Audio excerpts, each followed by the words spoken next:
পক্ষ থেকে নির্বাচনী ইশতেহার ঘোষণার অনুষ্ঠানের আয়োজন করা হয়। দুপুর 2টায় শুরু হওয়ার কথা থাকলেও আগেই সেখানে উপস্থিত হয়ে চেয়ার দখল করে নেয় জামায়াত প্রার্থীর সমর্থকরা।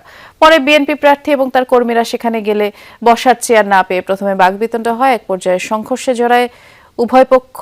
এ সময় অর্ধশতাধিক আহত হয় আর ভাঙচুর করা হয় বেশ কয়েকটি মোটরসাইকেল।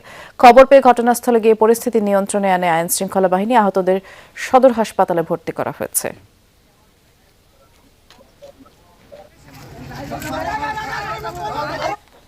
বিষয়ে বিস্তারিত জানবো, শেরপুরে যাচ্ছি। সহকর্মী আদিল মাহমুদ উজ্জ্বল অপেক্ষা করছেন। উজ্জ্বল, চেয়ারে বসাকে কেন্দ্র করে এরকম একটি ঘটনা ঘটলো, তার উপরে অর্ধশতাধিক মানুষ আহত, তাদের কি অবস্থা সে সম্পর্কে জানাবেন? এই সংঘর্ষের বিষয়ে প্রশাসন কিছু বলল কিনা?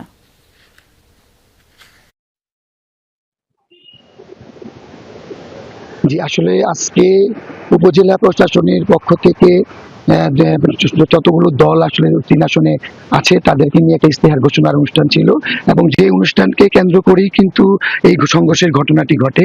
আমরা যদি আপনাদেরকে একটু জানাই যে দুপুর 2টায় অনুষ্ঠান শুরু হওয়ার কথা থাকলে উপজেলা নির্বাহী কর্মকর্তার পক্ষ থেকে সেখানে কিন্তু দুপুর 2টার আগেই এই জামাতের কর্মীরা সে সমস্ত চেয়ারগুলো দখল করে ফেলে। সেই চেয়ার না পেয়ে বিএনপি কর্মী এবং স্বতন্ত্র প্রার্থীরা বাকবিতণ্ডায় জড়িয়ে পড়ে এবং এক পর্যায়ে কিন্তু সংঘর্ষের ঘটনা ঘটে। এতে উভয় পক্ষের অর্ধশতাধিক আহত হয়। এদের মধ্যে বিএনপি দাবি করেছে যে তাদের নেতাকর্মী প্রায় 30 জনের মতো হাসপাতালে আছে এবং তাদের অবস্থা, 2 জনের অবস্থা খুব গুরুতর। আমরা যতটুকু দেখেছি যে এখানে 2 পক্ষেরই এখন মুখোমুখি অবস্থানে আছে প্রশাসন। ইতিমধ্যে সেনাবাহিনী, পুলিশ এবং ফায়ার সার্ভিস কিন্তু মারমুখী অবস্থান আছে এবং যতটুকু দেখছি যে এখানে প্রশাসন 2 পক্ষকে 2 দিকে সরিয়ে দিয়েছে।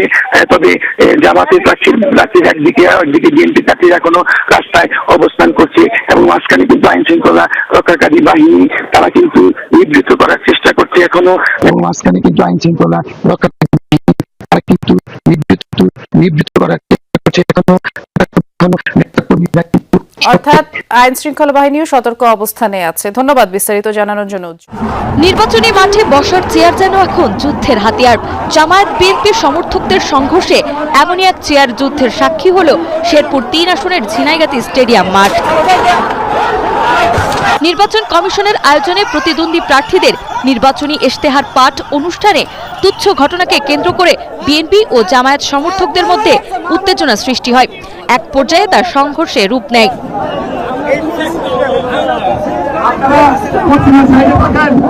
এ সময় 2 পক্ষের ধাওয়া, পাল্টা ধাওয়া ও ইট পাটকেল নিক্ষেপে অন্তত অর্ধশতাধিক নেতাকর্মী আহত হন।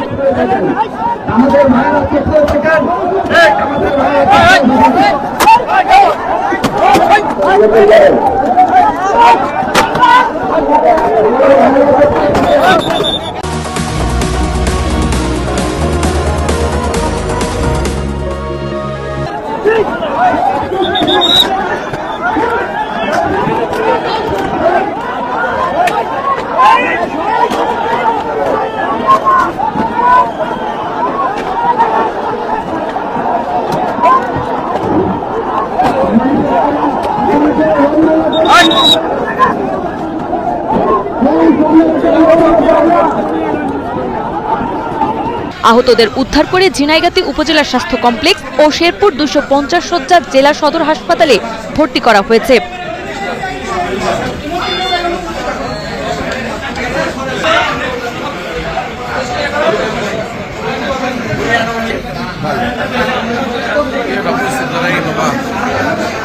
শেষ খবর পাওয়া পর্যন্ত ঝিনাইগাতিতে থমথমে পরিস্থিতি বিরাজ করছে।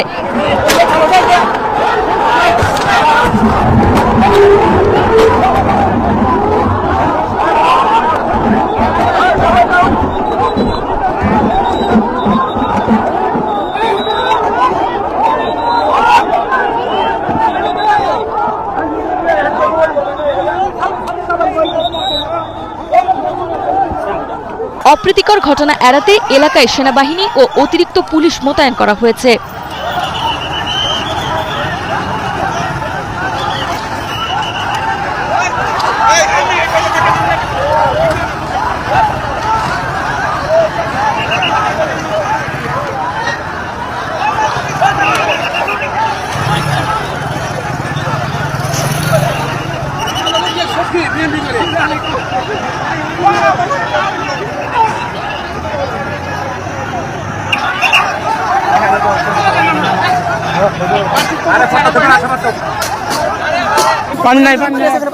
পানি নাই